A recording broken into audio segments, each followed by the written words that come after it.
또 찬양대의 귀한 찬양 감사합니다. 꼭 성지순례를 간 것 같았어요. 네, 예루살렘에 그러니까 가끔 이런 곡 느낌, 이제 그 곡 있잖아요. 그 이름이 오 예루살렘인가? 거룩한 성? 뭐 그 있죠.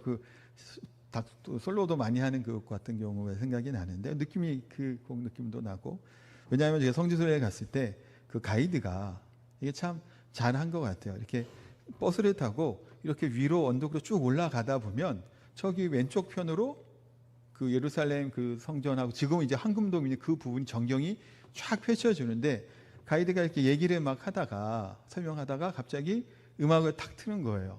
그러면서 그 예루살렘 그 거룩한 성 그게 탁 나오니까 야, 그 타이밍이 아주 기가 막히게 음악과 이 풍경을 조화롭게 했던 기억이 좀 강력하게 남는데, 오늘 이렇게 찬양을 들으면서 그런 또 당시도 생각이 나고 예루살렘 있었던 그것도 또 생각나는 귀한 또 찬양이었습니다. 귀한 찬양 감사합니다. 우리 지난주에 우리 조양희 장로님 기도 또 중보기도 부탁을 드렸는데, 또 감사하게도 또 좀 힘들었던 요것도 지나가서 퇴원에게 하시게 됐어요. 그래서 뭐 지금 당장 교회 올 수 있는 몸 상태는 아니세요. 그렇지만 또 이제 거기서는 이제 집으로는 돌아가셨으니까요. 또 계속해서 우리 장로님 위해서 기도해 주시기 부탁드립니다. 우리가 이제 제가 이제 목이 조금 안 좋아서 톤이 평소보다 조금 설교 때인데도 불구하고 좀 낮죠. 좀 양해해 주시고, 좀 이따 가면 또 소리 또 낼 수는 있을 것 같은데 하여튼 또 이해해 주시기 바랍니다. 5월에 우리가 가정의 달을 보냈잖아요. 그래서 우리 가정 안에 있는 여러 가지 내면의 모습들도 돌아보기도 하고, 또 그러면서 때로는 우리 마음 아픈 경우도 있었겠고, 또 위로를 받는 시간도 가졌는 줄 압니다.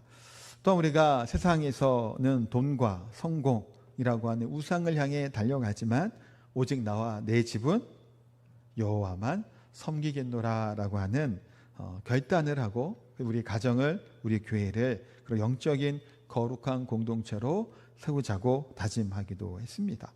6월이 이제 첫 주가 되어서 다시 이제 우리는 한 곳에 머물러 있는 교회가 아니라 움직이는 교회로, 또 고여 있는 교회가 아니라 하나님의 생명을 증언하고 전하는 교회로 하나님의 부르신 이 사역에 대한 부분들, 그 사명을 또 바라보면서 또 우리 사도행전 말씀을 다시 좀 살펴보려고 하는데요.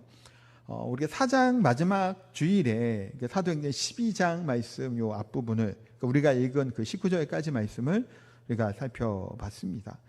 참 암울하게 시작을 합니다. 세상에 막강한 권력을 가졌던 헤롯 왕 앞에 교회는 뭐 아무것도 못할 만큼 속수무책이죠. 세상의 권력에 대항할 수가 없으니까요. 그래서 야고보는 칼에 찔려서 순교하게 되고, 베드로 또한 순교당할 위기에 처해지게 되죠. 쇠사슬로 묶여 감옥에 갇힌 일이 일어나게 됩니다. 세상의 눈으로 볼 때는 교회의 완벽한 승리, 권력자 헤롯의 승리로 보였던 그런 상황이었던 것을 보죠. 이 땅의 교회는 무너져 가고 있고 힘을 못 쓰는 것처럼 보였단 말이에요. 우리가 살아가는 세상에서 때로는 이와 같은 경우를 겪을 때가 참 많다라는 것을 돌아보면서 우리의 삶의 현장에서 맞닥뜨리고 있는 세상의 힘과 권력들, 돈과 명예와 같은 것들이 끊임없이 우리를 세상의 방법대로 살아가기 위해서 우리를 무릎 꿇게 하죠. 그러나 진짜 통치자가 헤롯이 아니라 우리 주 예수 그리스도, 우리의 왕 되심을 고백하고 오늘 말씀을 통해서 조금 묵상할 수 있는 그런 시간 되기를 소망합니다. 자, 내용을 살펴볼게요. 우리가 이제 20절부터 이제 오늘 본문으로 보잖아요. 이 헤롯이라고 하는 이 왕이 그 지배 아래 이제 이 지역이 다 교회나 이것들이 다 지배를 받는 것처럼 보이는 상황이었단 말이에요. 그런데 이 내용을 조금 살펴보면요, 헤롯 왕이 그 두로와 시돈 사람들을 대단히 노여워하니라고 시작을 합니다. PPT 없으니까 성경 있는 거 좀 보시면 될 것 같아요. 왜 노여워했는지는 몰라요, 정확하게. 성경에 그것이 설명되어 있지는 않습니다.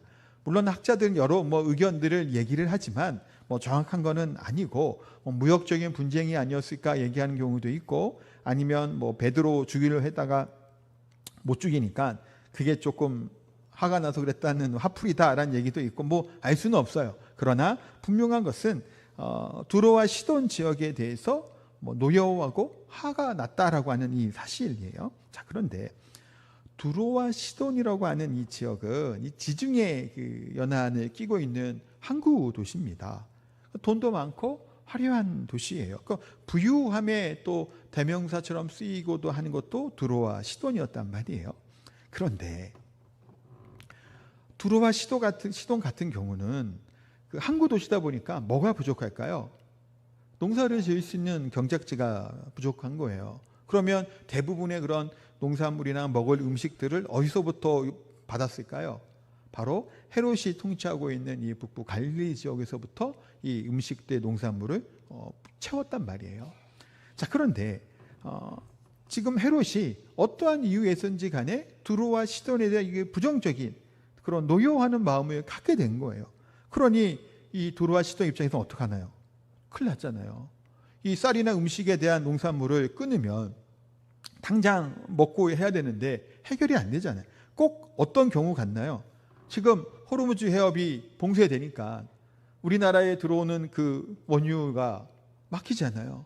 기름값은 치솟고 있고 그런 문제가 생기잖아요. 실제로 우리나라도 그쪽에서부터 오는 게 뭐 정확하지 않아요. 80인가 90인가 굉장히 많다고 그러잖아요. 너무 그쪽에 의존하다 보니까 지금 뭐 이런 문제가 생겨서 앞으로는 또 다변화해야 된다는 말도 하여튼 나오기도 하고, 마찬가지로요. 두로와 시돈이라고 하는 지역이 이스라엘 지도를 생각을 해보시면 그 갈릴리는 이스라엘의 북쪽에 있다고 말씀을 드렸죠. 두로와 시돈은 거기에서 그 왼쪽 약간 위쪽이라고 해야 될까요? 그래서 지중해 좀 북쪽에 있습니다. 그러니까 갈릴리 지역하고 여기랑 인접해 있는 지역이에요. 그러면 이런 양식이나 음식을 수입하거나 할 때 어디가 좋아요? 당연히 인접한 데서 양식을 사오는 게 좋은 거잖아요. 그러니까 그쪽으로 많이 여기도 의지했던 것 같아요. 항구 도시긴 했지만, 그러니까 당장 이 공급이 끊어지게 되면 큰일이잖아요.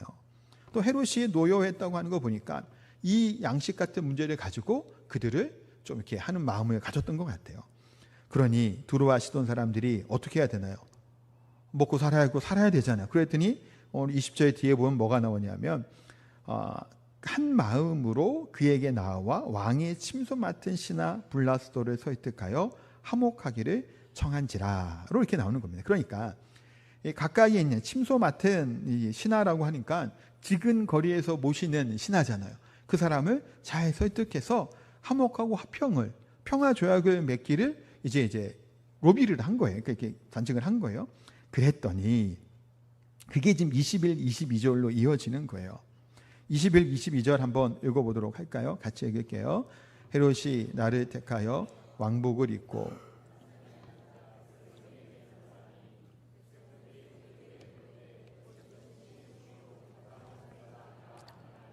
자, 이렇게 나오죠. 이건 뭐 아멘할 필요 없는 구절이긴 한데, 헤롯이 정한 날에 찬란한 왕복을 입었다고 하는데, 이제 역사학자에 의하면 은빛 왕복이었다라고 보통 이제 봅니다. 그래서 햇빛을 받으니까 이게 빛이 반짝반짝한 이런 걸 입고 간 거예요. 그랬더니 막 빛났을 거 아니에요.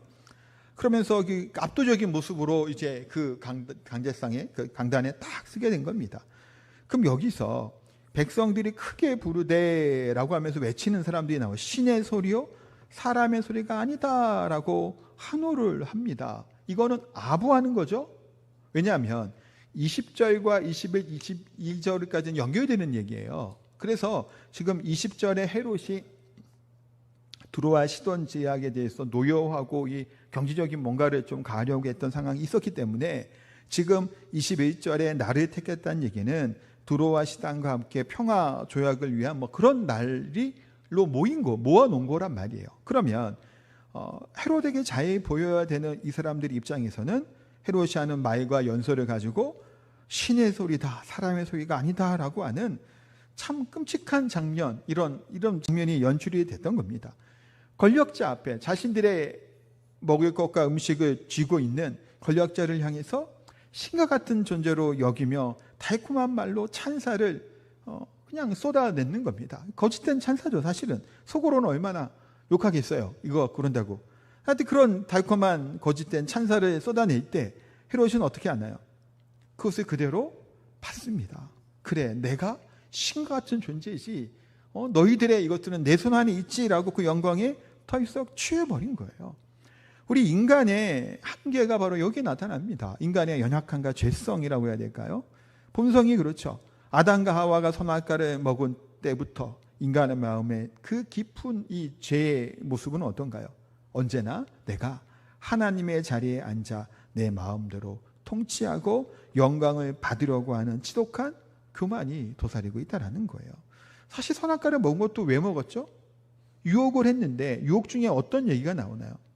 하나님과 같이 될 것이다라고 하는 유혹을 듣고 먹는단 말이에요.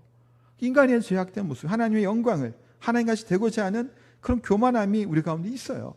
헤롯도 마찬가지죠. 세상의 권력에 취해서 자신이 진짜 대단한 사람인 양, 신과 같은 존재가 된 것 같은 착각에 빠져버린 것을 보게 됩니다. 사랑하는 성도 여러분, 오늘날 우리가 살아가는 삶의 현장은 또한 어떤가요? 삶의 현실은 어떤가요? 두로와 시돈 사람들처럼 어떤 면에서는 비참한 모습으로 아부하고 있잖아요. 이건 아부니까요. 이런 한호와 같은 것들은 우리의 직장의 상사나 사장이나 거래처의 중요한 담당하는 사람들을 생각할 때 그들이 갑처럼 여겨지죠. 우리의 삶을 또한 지탱하고 든든하게 안전하게 만들어 놓는 우리 돈의 통장에 무슨 잔액이나 잔고가 많다면, 아니면 부동산에 좀 여러 개 사놔서 거기서부터 꼬박꼬박 수입이 들어오고 부동산이 올랐다면, 요즘 같은 시대에 또 주식도 많이 하니까 주식으로 말미암아 많은 배당을 받고 수익을 올린다면, 그것이 우리를 굶어 죽지 않게 하고 우리를 편안하게 만들 것이라고 위협 앞에 우리가 살아가고 있지는 않은가라는 거예요. 세상의 요구는 끊임없이 뭘 요구하나요? 신앙도 좋고 주일 성수도 중요하고 예배도 중요하지만, 그러나 뭐 하라고 그러죠? 내 앞에 무릎 꿇으라 그러잖아요. 세상의 권력 앞에 무릎 꿇으라고 얘기합니다. 절하라고 얘기한단 말이에요. 그러니까 많은 그리스도인들이 이 생존의 두려움 앞에서 두로와 시돈 사람들처럼 비굴하게 무릎을 꿇는 거예요. 물론 삶의 치열한 현장 가운데 이렇게 자존심 부리고 살아갈 수 있는 그런 수는 없죠. 제가 말씀하고자 하는 것은 이와 같은 현상의 상황 가운데 우리는 어떠한 누구를 바라보며 살아가야 되냐라고 하는 거예요. 우리를 핍박하고 짓누르는 세상의 권력자가 마치 영원한 통치자라고 착각하며 살아가서는 안 된다라는 거예요. 우리는 누구죠? 하나님의 성도고 하나님의 자녀고 그리스도인으로 부름받은 자들이란 말이에요. 이 세상의 속임수에 결코 넘어가서는 안 된다라는 거예요. 우리의 진짜 생사화복을 쥐고 계신 분은 우리를 고용하고 있는 사장님이 아니라, 우리의 거래처의 직원이나 누군가가 아니라 온 우주 만물을 창조하신 만군의 하나님이신 줄 믿으시기 바랍니다. 아무리 화려한 옷을 입고 대단한 무술과 건세를 가지고 우리 앞에서 하나님 것처럼 호령하고 큰 소리를 치고 세상의 힘이고 좀 얘기할지라도 창조주 하나님 앞에서는 불과 티끌에 불과한 우상일 뿐이라는 사실을 기억해야 된다는 거예요. 왜 그런가요? 뒤에 23절부터 무슨 얘기가 나오죠? 그 화려한 연설과 휘황찬란한 그런 옷과 그런 대단한 분위기로 만든 이 광경들, 그것이 결코 오래가지 않는 거예요. 이 거만한 세상의 권력의 최후가 어떻게 마치게 되는지를 이 성경의 한 구절을 가지고 허무하게 기록합니다. 23절을 같이 한번 읽어볼게요. 23절 같이 읽겠습니다. 헤롯이 영광을 하나님께로 돌리지 아니하므로 죽으니라. 아멘. 자, 얼마나 허무하고 비참한 이 권력의 종말인가요? 반전이죠. 또한 그토록 눈부신 화려한 신의 소리다, 한호성들, 그것도 즐겼던 사람이에요. 그래서 로마 제국에 든든한 뒷배가 있었죠, 헤롯은. 그리고 그런데 그 권력과 힘을 가지고 야고보 사도를 칼로 죽였어요. 베드로도 죽이려고 하고, 그래서 감옥에 가뒀죠. 교회를 움켜쥐고 목 졸라 끊어 놓으려고 했던 무소불위의 권력을 가졌던 권력자입니다. 그 권력이 천년 만년 누릴 것 같았죠. 그런데 주의 사자가 친히 벌레에게 먹혀 죽었다라는 거예요. 한순간에 죽은 겁니다. 역사가 요세푸스의 기록에 따르면 이때 헤롯의 갑작스러운 이 헤롯이 복부의 통증을 느끼고 쓰러졌다고 해요. 그리고 5일 동안 끔찍한 고통 가운데 있다가 죽었다고 해요. 그래서 이제 하나님이 친히 우리는 뭐예요? 작은 벌레와 기생충이라는 얘기도 있고 하여튼 여러 얘기가 있는데, 그래서 그 한 마리 그냥 속에서부터 갉아먹으면 비참하게 굴욕적으로 죽은 겁니다. 그 대단했던 헤롯의 권세와 능력들, 그 찬사들, 그 교만함들 순식간에 하나님이 치셨죠. 우리 역사 속에서 이런 경우가 얼마나 많나요? 인간의 권력의 허무한 종말을 우리가 목격한단 말이에요. 고대 세계를 정복했던, 그래서 스스로 제우스의 아들이다, 스스로 신이라 칭했던 알렉산더 대왕을 잘 아실 거예요. 정복자로 알려져 있으니까요. 수만 명의 대군을 부대를 이끌고 또 많이 물리쳐서 페르시아 인제까지도 통치하고 거기까지 점령하잖아요. 그 무패의 신화를 써 내려갔지만 그 알렉산더의 죽음은 어떤가요? 뭐 여러 설이 있는데 그 중에 하나는 이거잖아요. 그의 죽음이 거대한 창칼이 아니라 눈에 보이지 않는 어쩌면 작은 모기 한 마리 때문이었다라는 얘기가 있습니다. 왜 그런 얘기를 하죠? 말라리아 모기에 물려 고열에 시달리다가 33세의 나이에 허무하게 이 땅을 떠나게 됩니다. 대단했던 사람, 위대한 정복군주로 여겨졌지만 그러나 그 또한 이 짧은 생을 살고 그 대단한 권력과 그것에 취해 살았지만 허무하게 생을 마감했다는 거예요. 참 그 그리스 헬라 제국이 무너지는 과정들이 하나님의 섭리 가운데 있으면 우리가 보게 되잖아요. 나중에 뭐 그 얘기를 하더라도 그다음에 로마가 세워져가는 것들이 권력이 일찍 죽으니까 이게 분산된 것도 있었고, 어쨌든 간에 그런 역사의 뒤에 움직이고 계신 하나님의 섭리를 우리가 깨닫게 되는 부분도 있고, 또 타이타닉이라는 영화 보셨나요? 뭐 이렇게 손 이렇게 들고 막 하잖아요. 그런 거. 저는 뭐 영화는 못 봤어요. 근데 설교 때문에 그 뒷부분 이제 어메이징 그레이스 얘기 하는 거 그것만 좀 다소 본 적은 있는데, 이 타이타닉호도 당시에 최고의 기술이었다고 하죠. 그래서 안전시설과 여러 가지 것들 때문에 신조차 이 배를 침몰시킬 수 없다라고 외칠 만큼 거대하고 대단한 호화로운 배였단 말이에요. 그러나 이 배가 어떻게 되나요? 얼음덩어리 하나 때문에 그 거대한 배가 침몰하고 마는 것들을 봅니다. 인간의 권력이 아무리 견고한 철옹성을 쌓아도 하나님의 작은 모기 한 마리, 벌레 한 마리, 얼음 조각 하나 허락하시면 그날로 처참하게 무너져 내려 볼 수밖에 없는 썩어질 육체이고 우리의 인생의 안개와 같다라는 것, 그 불가하다라는 것을 우리가 깨닫게 된다는 겁니다. 이것이 우리의 인생이죠. 절대 주권자이신 하나님의 역사라는 겁니다. 내 인생의 생사하복은 세상의 권력과 세상의 스펙과 세상의 기준에 달린 것이 아니라 오직 하나님께 달린 줄 믿습니다. 이것을 믿을 때 우리가 세상의 위협으로부터도 두려워하지 않고 자유인으로 살아간다는 거예요. 자유인이 뭔가? 하나님 우리에게 자유를 주셨잖아요. 이 자유의 가치가 얼마나 대단한가요? 세상의 권력과 힘이 있을지라도 우리의 통치자는 누구예요? 그 사람들이 아니라 정말 우리의 다스리는 분은 우리 하나님이죠. 인간의 생사 여탈거리를 쥐고 있다 착각하는, 스스로 신이 되려고 했던 자의 말로 그 죽음 우리가 보게 됩니다. 하나님을 대적하며 하나님의 영광을 도둑질했던 세상 권력의 무능한 실체를 우리가 바라보게 됩니다.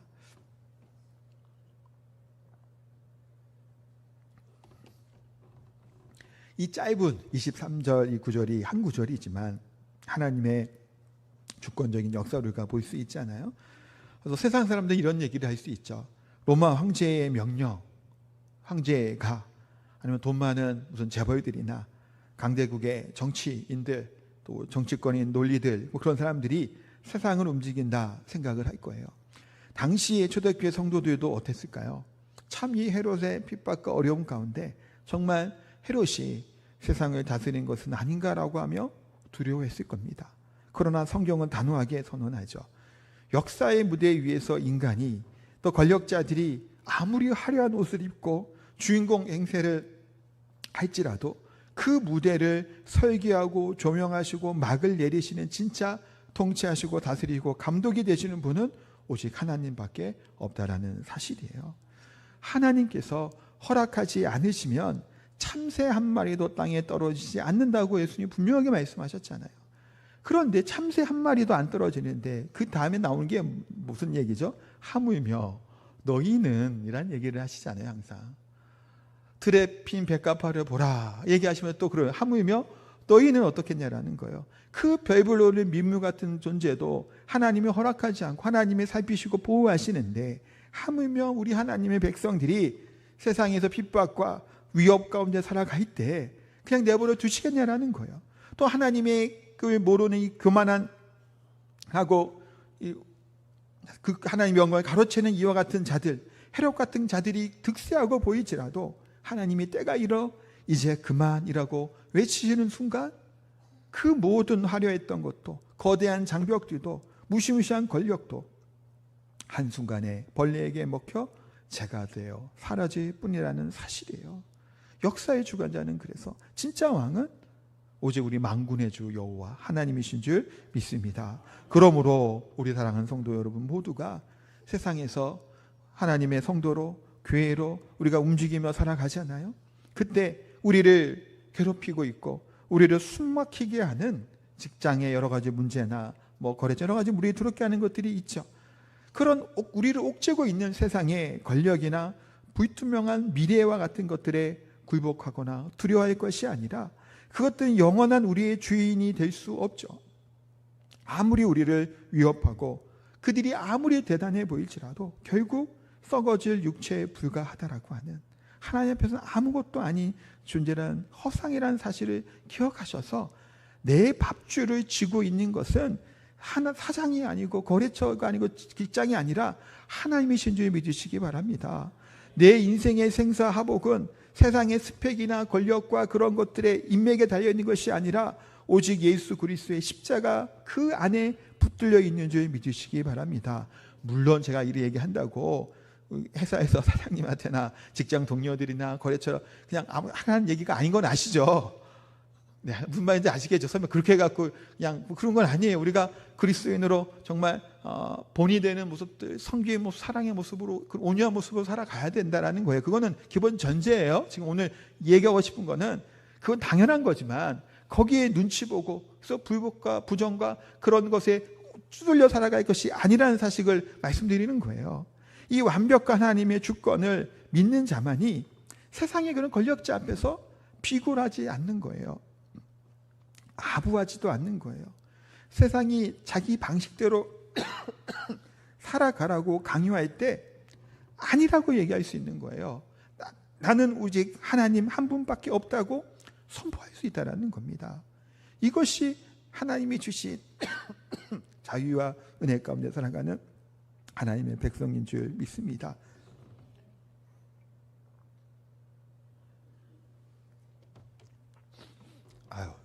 세 번째 설교가 되니까 이제 목에 소리가 안 나오네요. 일부에 때는 그래도 좀 덜했는데 아주 죄송합니다. 자, 이렇고 자, 여기까지 잘 들어주셨죠. 이제 마지막 부분이에요. 신이 되려고 했던 또 신과 같은 영광을 입었던 헤롯 어떻게 됐다고요? 벌레에게 먹혀 죽은 거예요. 자, 그런데 교회는 그럼 어떻게 되는가? 그러니까 12장 지금 마지막 대미를 장식하는 구절이 바로 반전의 구절이죠. 우리 24절 말씀 한번 볼까요? 24절 같이 읽겠습니다. 아멘. 어떻게 다시 한번요? 네. 자, 12장 말씀 다시 한번 떠올려 보면 참으로 어둡고 절망적으로 시작했잖아요. 사도 야고보의 죽음. 제가 이때도 얘기했지만 예수님께서 꼭 함께 데리고 다녔던 3명의 그 제자가 있습니다. 누구죠? 한 명은 베드로, 또 한 명은 요한, 또 한 마지막은 누구죠? 야고보란 말이에요. 그 야고보가 죽은 거예요. 사실 제가 이거 설교할 때도 그랬지만 얼마나 안타까운 것도 있는데 한편으로는 아깝다는 인간적인 마음이 드는 거예요. 아니, 왜냐하면 지근거리에서 예수님의 모든 가까운 이런 이적과 말씀들을 다 들었던 3명의 핵심 멤버거든요. 그럼 이제 이 사도행전 요때에 정말 대단한 일을 좀 해야 될 사람인 것 같은데, 물론 요한은 그런 역할을 감당하죠. 굉장히 오래 살았어요. 요한계시록까지 기록하고 이제 순교했고, 베드로 또한 뭐 그래도 예루살렘 교회 안에서 여러 역할들 감당해 우리 사도행전 보는 것처럼 했단 말이에요. 근데 야고보는 허망하게 이렇게 죽었단 말이에요. 그런 이 교회 안에서의 어땠을까라는 생각을 해보시라는 거예요.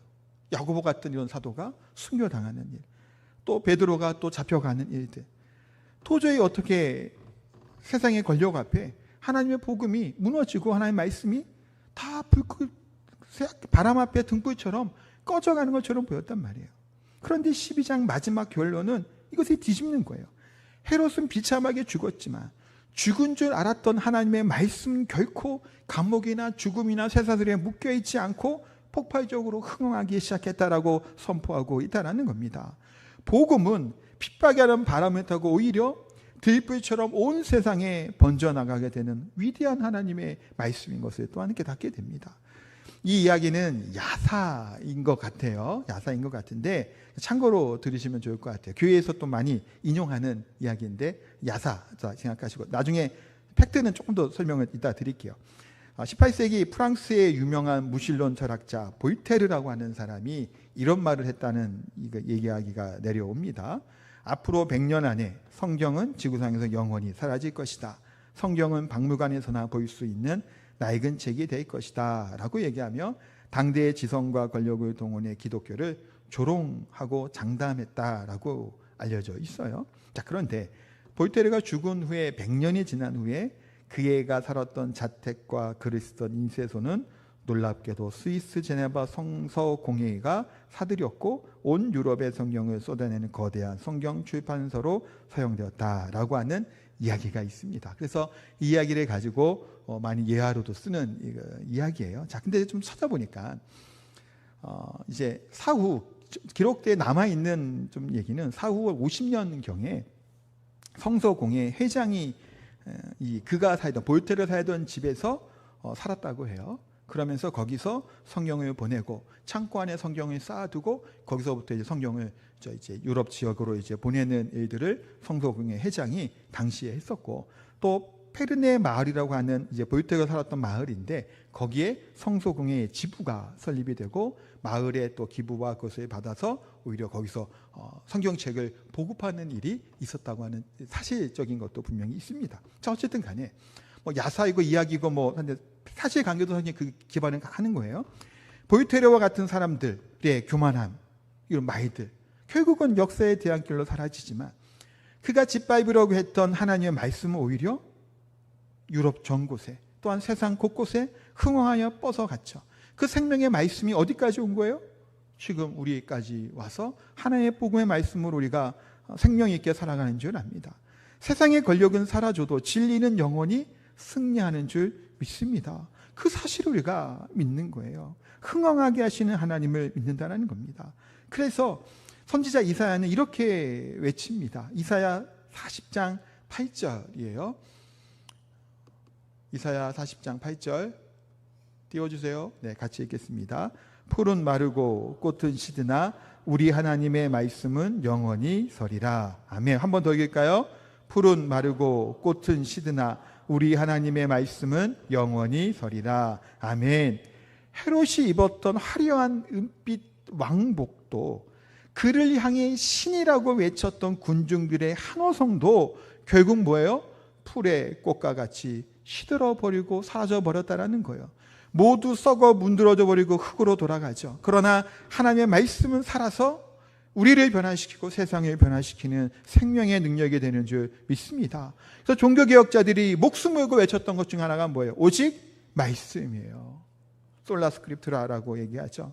제 기회가 되면 제가 한번 종교개혁 주일이나 그때 한번 어떨까 생각하는데, 이 종교개혁자들 했던 이 솔라 시리즈가 좀 있거든요. 그걸 가지고 한번 설교를 하는 것도 중요하겠다라는 생각이 들어서 한번 생각을 하고 있습니다. 자, 어쨌든 간에 세상의 권력이나 우리가 가지고 있는 통장의 통장이나 화려한 스펙들과 부동산과 주동산, 주식 같은 것들은 결국은 하루아침에 날아갈 수 있죠.